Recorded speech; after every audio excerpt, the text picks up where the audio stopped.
Nuwun para pamirsa pandhemen waosan cariyos basa Jawi ingkang wonten laladan pundi kemawon. Sugeng pepanggihan malih kalian kula Hadi Pamungkas ing waosan cariyos basa Jawi. Purwakane ngatur pambuka kula, mugi panjenengan sedaya tansah pinayungan karahayon saking Gusti Kang Maha Kuwaos. Ing kalodhangan menika kula badhe ngaturaken salah setunggaling waosan cariyos cekak anggitanipun A.S. Yasman kanthi ira-iraan Lurah Sodrun. Cariyos menika kapedhik saking kalawarti panjebar semangat. Kados pundi lampahipun cariyos, sugeng midhangetaken.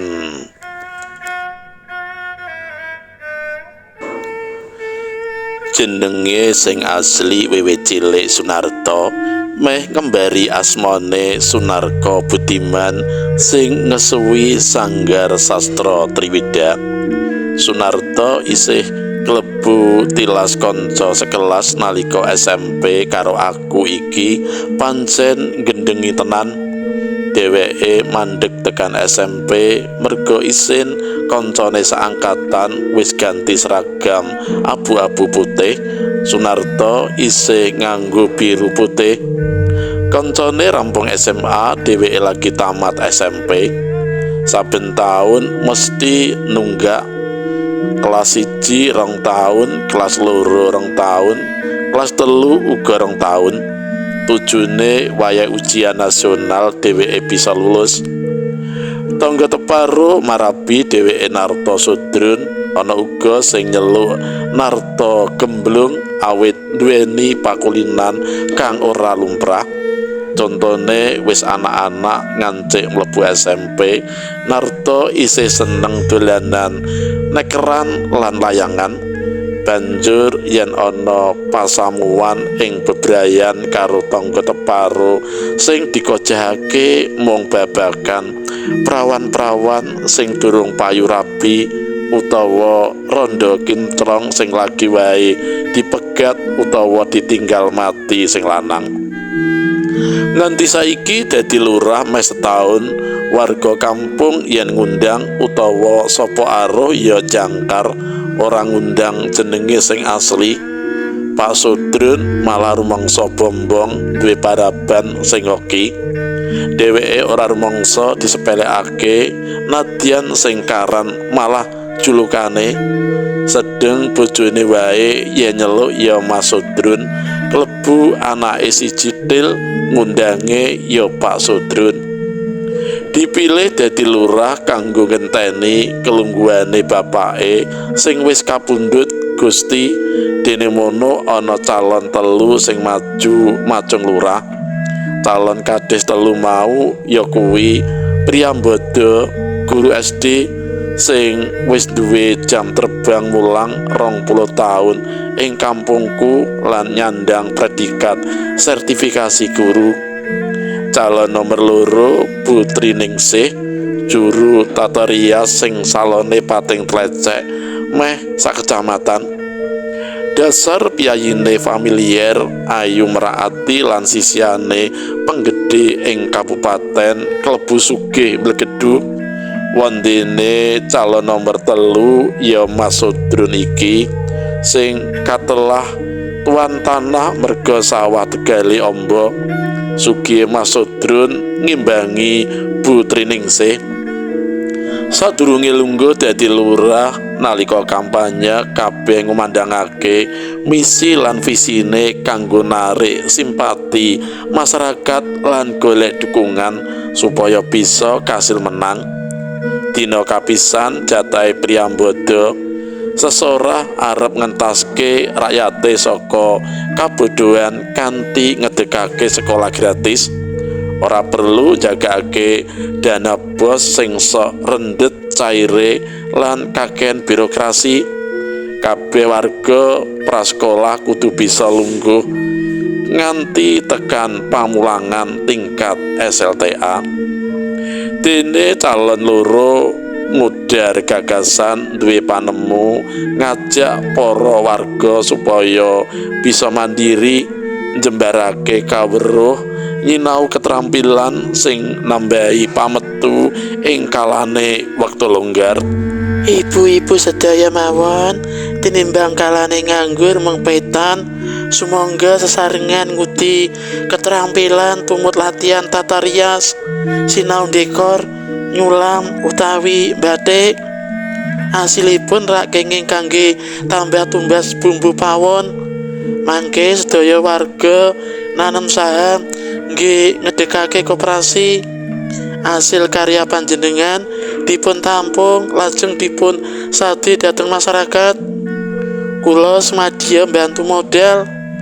Salajengipun sumangga dipun kemonah piyambak supados saged majeng tinimbang wekdal kangge petan. Tumundane tiyang menawi remen petan ugi remen metani alane liyang lebu. Sesorae Putri Ningsih golek simpati lan dukungan nggone arep macung ing sela-selane keplok kawurahan saka para tamu undangan Darpo sing melu teka ngacungake drijine. Usul Bu calon kades, wiwit kala wau ingkang dados topik kok namung Piyayi Putri, lajeng bapak-bapak kebagian apa? Mesti padat. Piyayi kakung kuwi rak cagake keluarga. Mengko tak iguhake silian modal usaha nggo buka home industri. Upamane usaha produk tahu tempe utawa manfaate lahan irigasi nggo ternak iwak. Banyune sing kimplang-kimplang mili menyang sawah kae digawe keromba. Mula dulur-dulur kabeh ora perlu kepencut dadi TKW. Lahane diupakara sing becik mesti bisa mikolehi. Mbak nggih sakmenika mawon dipun laksanakake Bu. Kaleresan sabin kula nembe keserang oma wereng kalian keong emas celuluke salah sijining pawongan. Ya mengko yen aku wis sida lungguh kursi, jawabe Putri Ningsih pinapak swara kur sinis saka pengunjung. Calon lurah ora sembada, sapa sing gelem dukung? Siji maneh misine Mas Sodrun sing anggone pidato meyakinkan tenan kanthi semangat makantar-kantar. Kadang kinasih sedaya mawon yen pancen pulunge lurah aku sing lungguhi ora janji nanging aku nadar mengko kabeh warga ora usah bayar PBB. Percuma bayar pajak saben taun yen wis nglumpuk njur dikemplang gayus-gayus liyane sing ora konangan KPK. Lajeng Pak Sodron menapa tanggung jawab menawi warga ingkang boten bayar pajak kenging imbasipun. Penyelane Mbah Ranu piyayi panutan sing disiplin bayar pajak ing kelurahan saben taune. Sampun kuatos Mbah. Mangke menawi wonten serat tagihan kula ingkang maju. Aneh nggih, sawahe dhewe kok dijaluki upeti. Menawi enten cuntrunge mboten masalah, nanging nyatane sawah keserang omong nggih mboten wonten ingkang cawe-cawe tumut urun merantasi. Gak usah wedi Mbah, kathah wajib pajak sugih mblegedu sami ngemplang. Nyatane mboten wonten sangsinipun. Mas Sodrun ajak-ajak masyarakat nerak aturan nganggo basa Jawa pating pecotot. Lho, Mas Sodrun klintu, sedaya punika kedah wonten aturanipun. Leresipun pajak saking rakyat wangsul dumateng rakyat malih. Upaminipun sabin ingkang keserang wereng, pemerintah mesti tumut-tumandang ukir wonten pelaporan ingkang gumadha. Semanten ugi kangge pembangunan infrastruktur, kangge pembangunan margi umpamanipun. Mila sampun menggali ingkang awon dhateng para petugas pajak, boten saged dipun gebyah uyah kados gayus daya. Protese salah sijine Kanoman sawise krungu komentare Mas Sudrun sing sajak kurang mendidik. Mas Sudrun mung guyu ngleges ora awe wangsulan. Debat kusir lan penyampaian misi krasa panas nanging ora ndadekake arogan. Rampung nganti jam 11 wengi kanthi kebak paseduluran.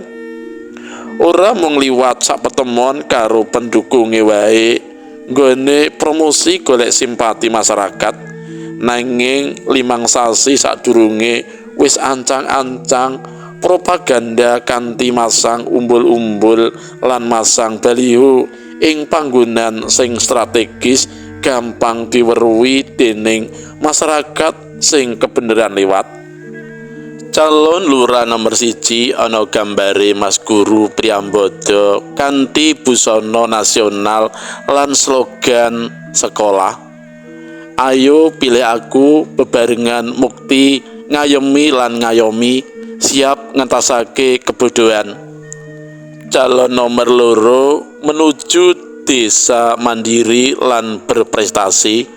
Slogane singkat padat nanging duwe makna sing murakabi tumrap kemajuane bebrayan mligine pengentasan warga sing mayoritas uripe pas-pasan. Gambare putri uga ngrenggani baliho nganggo kebaya lan nyamping parang rusak busana kejawen jumbuh karo profesine minangka ahli kecantikan. Bareng Mas Sudrun gambare mung nganggo kaos oblong lan sarungan kaya wong sing arep kajatan. Misine niru Pak Ganjar Pranowo sing kepilih dadi gubernur Jawa Tengah. Slogane cekak aos, ora ngapusi, ora korupsi. Tempuke gawe coblosan ing bali kelurahan, warga padha gemruduk nggunakake hak pilih arep nyoblos jumbuh karo mantepe atine. Dilala embuh piye nalare kok Mas Sudrun sing ketiban pulung oleh swara 50% ngalahake rivale Mas Guru karo Putri sing oleh swara 20% padha. Sadurunge dina pahargyan coblosan wengi kuwi watara jam 10 ana daya ancase aweh bebungah. Bareng tak buka isine sembako beras 10 kg, gula 5 kg, teh 5 bungkus lan kopi 2 bungkus. Isih ana amplope barang. Sadurunge pamit daya mau pesen kanthi wigati, aja lali sesuk nyoblos nomor 1 lho. Aku mantuk sumanggem karo ngaturake kesuwun marang tim sukses mau. Ora gantalan suwe teko utusan nggawa oleh-oleh sakdus isine pakaian sak pangadeg ditambahi amplop. Ora keri ninggal pesen supaya nyoblos nomor 2. Aku uga mantuk nyanggupi. Lan ngarepake jam 5 esuk bubar subuh ana kiriman bingkisan rokok Dunhill 5 bos karo amplop. Karo ngulungi bingkisan, tim sukses uga pesen supaya nyoblos nomor 3. Aku mantuk setuju. Sisianku sing isih riyap-riyap nyelo, upama saben taun ana pilkades awake dhewe bisa kecipratan rejeki saka wong sugih ya Mas. Iki jenenge serangan fajar, Bu. Mula sinau berpolitik supaya tambah wawasanmu. Kandhaku karo nyuwel pipine sing gembrili. Terus tak tinggal metu mlaku-mlaku golek angin esuk. Ngepasi coblosan aku dadi bingung milih. Telu-telune kandidat duwe kenangan tak terlupakan. Mas Guru Priambodo sing ngelantarake ngangsu kaweruh lan kepara anakku sing bontot lagi mambu ati karo putrane. Putri Ningsih tau runtang-runtung 3 taun lawase minangka pacar, senajan pedhot ing tengah dalan ora dadi jodhone amarga kalah saingan bondo lan derajat karo kakunge. Katresnanku kebacut ngrembaka nanging kudu nrimo ing kahanan. Karo Mas Sodrun kepotangan budi, saben sonjo nyang omahku ora lali mesti nggawa kado rokok Daniel sak selop. Sidane aku ora budal nyoblos, ewo endi sing arep tak pilih, mula aku netral dadi golput. Mung emane Mas Sodrun sing dipercaya wargane kurang mensyukuri lan nyalahgunakake wewenang, lagi arep ngance setahun ngelungguhi kursi keprabon wis dilengser wargane. Ujare kondo Mas Sodrun ngemplang duit bondo desa, nyunat anggaran bantuan pembangunan desa lan mangan jatahe rakyat sing kudune disalurake marang wargane sing keserakat. Luwih ngutemake maneh amarga Mas Sodrun ngatengi sekretaris desa sing isih legan nanging ora gelem tanggung jawab. Iki jenenge ngunduh wohing panggawe. Mekaten waosan cariyos basa Jawi ingkang kapetik saking kalawarti panyebar semangat kanthi irah-irahan nggih menika Lurah Sodrun, anggitanipun AS Yasman. Muga kemawon cariyos kala wau saged dados panglipur manah panjenengan sami.